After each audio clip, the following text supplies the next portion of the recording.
Welcome back to History of Graphic Narratives. Today we're going to talk about early satirical prints in Europe. To begin with, let's look at some of the earliest evidence we have of printing in Europe. It is a woodblock print that has been used for religious purposes. It is called the bois portrait. It is a 1370, 1380, thereabouts, wood block that was used to print on fabric.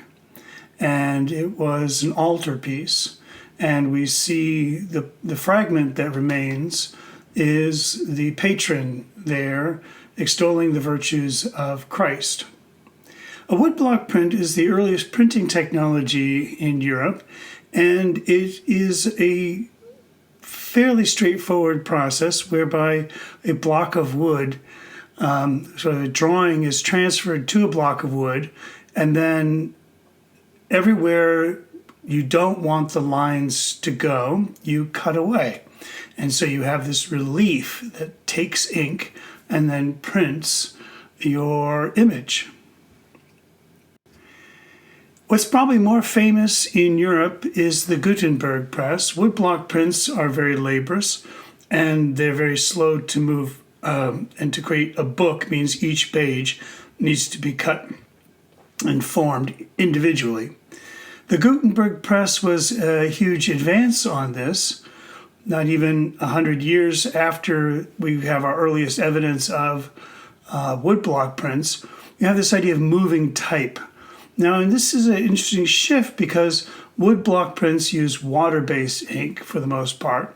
Metal type uses this oil-based ink, uses a lot more pressure. And so early on, words would be set on the page using one printing process. And then any images that might go on that page would be this woodblock print image that would be cut and placed and printed separately. So because there were these two different technologies used to print words and images were really controlled by two different groups of people. And so this was kind of the way in which words and pictures are a little bit arbitrary and kind of forced in many of the early publications that we find in early Renaissance medieval Europe. Here we have a series of images which would have been just a wood block cut. This is the Tortures of Saint Erasmus. This is a print that a pilgrim on a pilgrimage might collect as a memento of their journey. We call this a linear narrative because we have a beginning, we have an end. But the middle episodes are thematically related, but they're not causally related, which means each of these moments is one of 12 moments in the Tortures of Saint Erasmus, but they do not follow necessarily in a strictly chronological order.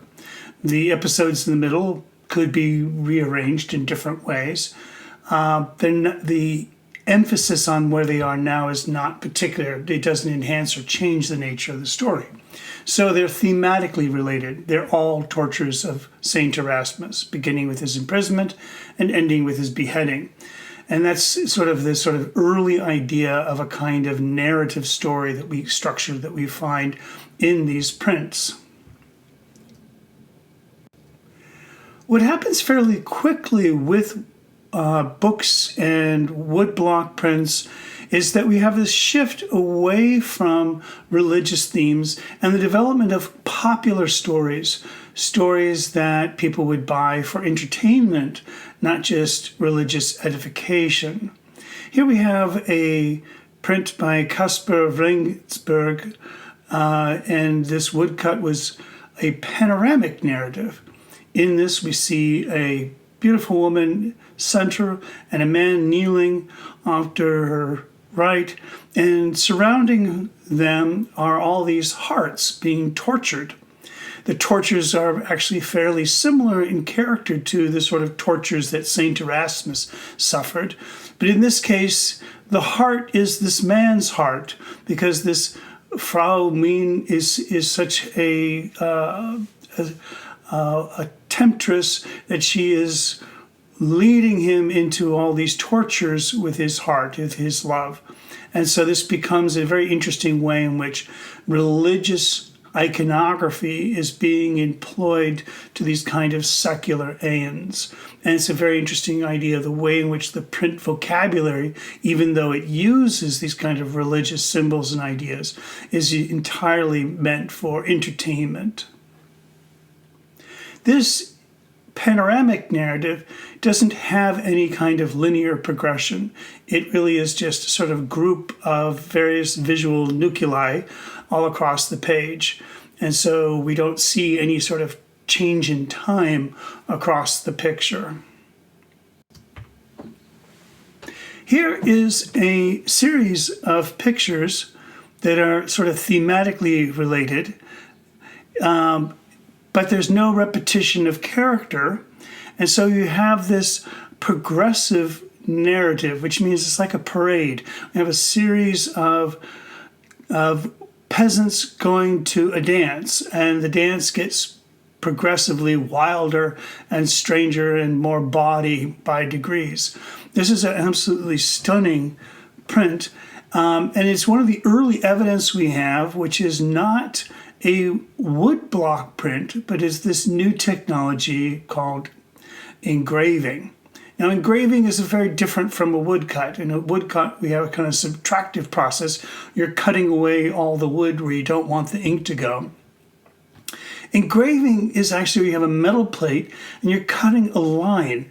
And then that lines, once they're all placed where you want them, you've spread ink across the plate, rub it into the grooves and away from all the ungrooved areas.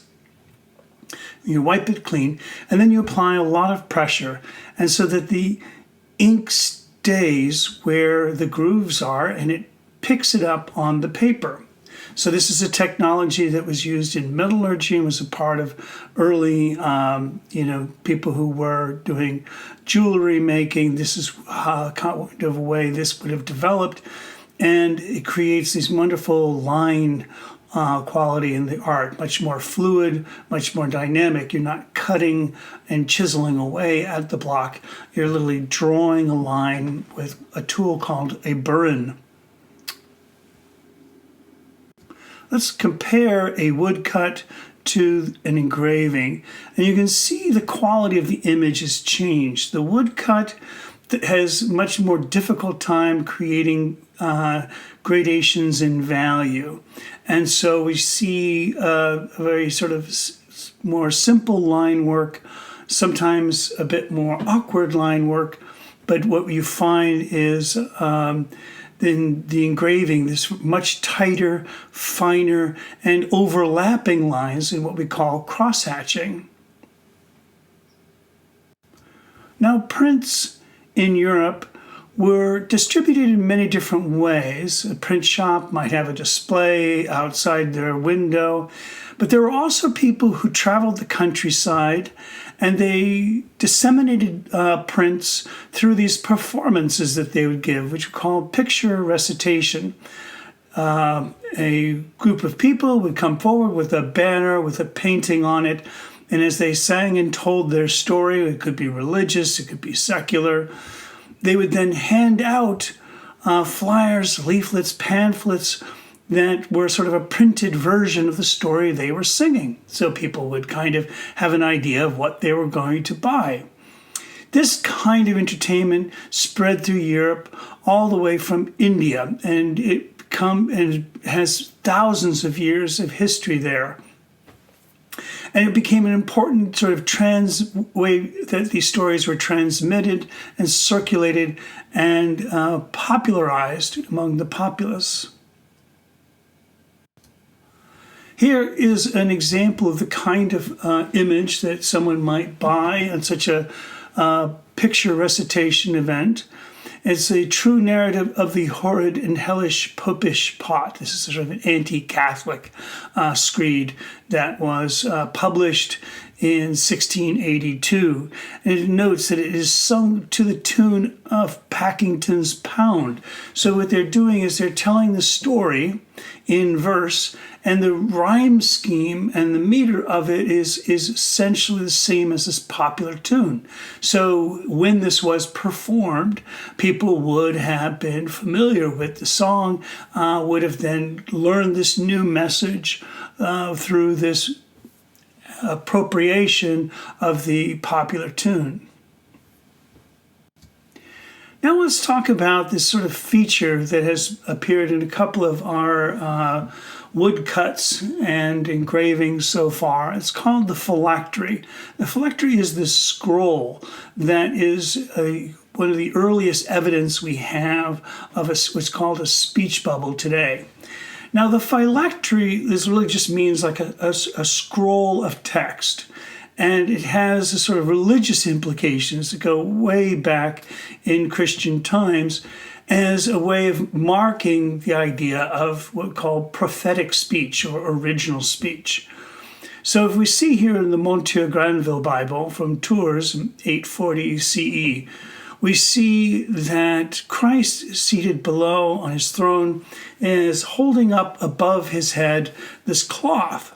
Now, this cloth is honoring him as an author, as really the person who is the originator of this text, the Bible, the source of the text of the Bible, really. Now, the apostles, who are depicted symbolically above, as you see the lion, the bull, the eagle, and the person, they are all sort of symbol of the four apostles. They all have books in front of them. Now the book was received knowledge. This was a symbol of people who were acquiring knowledge from an original source.